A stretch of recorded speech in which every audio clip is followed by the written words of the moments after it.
For 12.2 vectors, I'm going to do a problem like number 21, which is a suggested problem. Given vector A is equal to 2i minus 4j plus 4k, and B is equal to 2j minus k, find A plus B, 2a plus 3b, the magnitude of A, and the magnitude of A minus B. So this ijk notation is just a different way of showing what the x, y, and z component are. For our first one, A plus B, we don't have to illustrate this, so all we need to do is add each of the components, like components.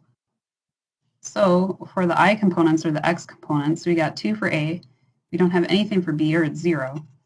So I'm going to show some work here, although it's not really necessary, just to illustrate the process here.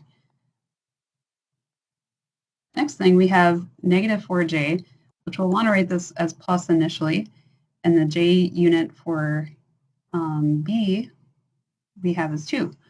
So we'll have negative 4 plus 2.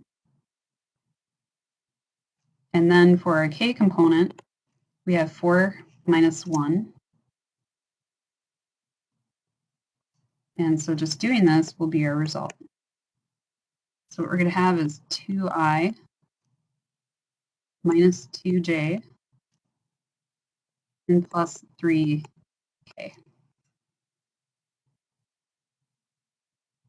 So that's it for A plus B. Our next one is 2a plus 3b. So for this, we can think of the order of operations just as if A and B were variables and not vectors. We do need to multiply first and then add, in other words. So the way that we multiply by a scalar, which is a constant, 2, 3, not a non-vector, in other words, a value that just has magnitude and no direction. The rules for that are pretty simple. We just go ahead and multiply that scalar by each of the components. So for A, what we're going to have is multiplying the 2, negative 4, and 4 by 2.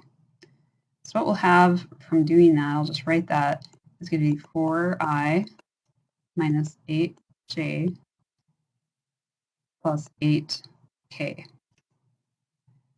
And then the next thing we need to do is multiply the scalar 3 through to the vector b. So 3 times 2 is 6, and that's in front of the j. And then we have minus 3k.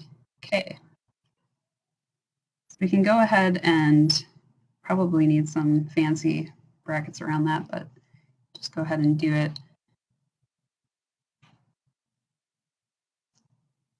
What we'll have here is putting our like components together. We're going to have 4i. And then we're going to have negative 8 plus 6, negative 8j plus 6j.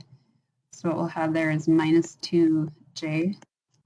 And then 8k minus 3k is going to be plus 5k. So that's our result for 2a plus 3b.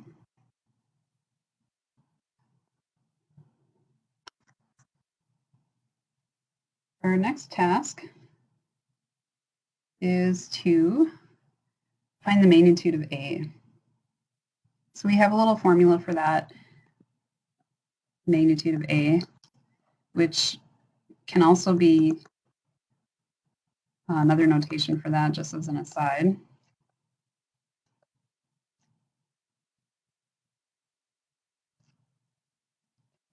It's just going to be the square root of each of our values with the components.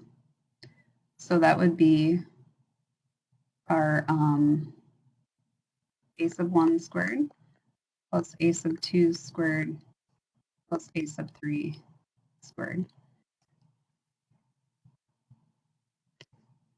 So pretty easy formula to memorize. Writing this out, what we're going to have is 2 squared plus negative 4 squared plus 4 squared.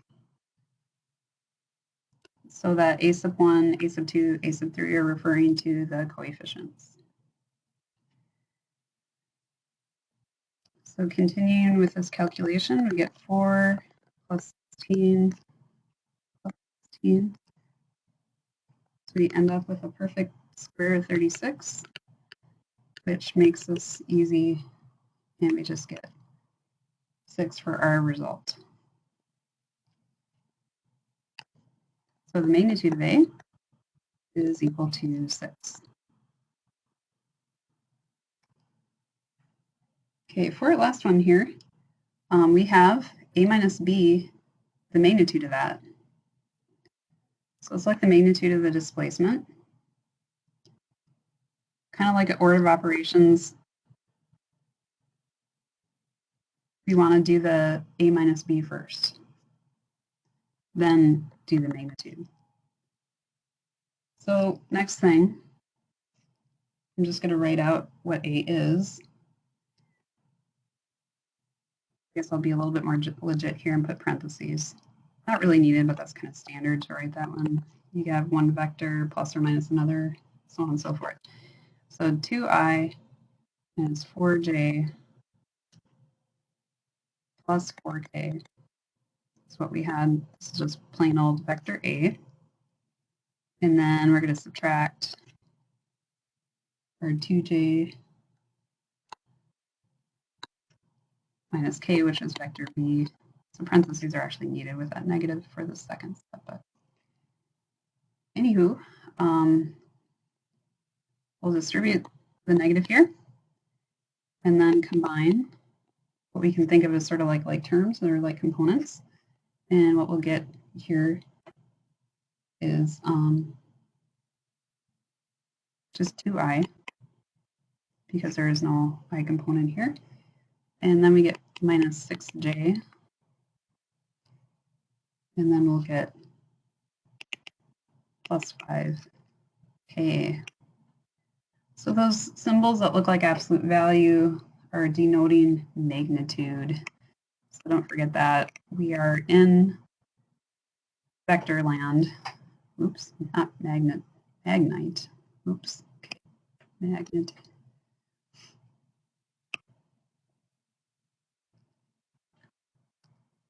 So not absolute value, that way. This is our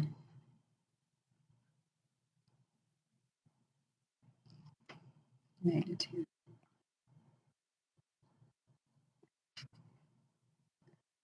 Alrighty, so doing essentially the same thing we did in the magnitude of A. So we just need to apply that formula. We'll just do that directly. We'll have the root 2 squared plus negative 6 squared, 5 squared. So we'll have root 4, 36, 25, which is equal to root 65. And that can't be further simplified, so we have a result for the magnitude of A minus B.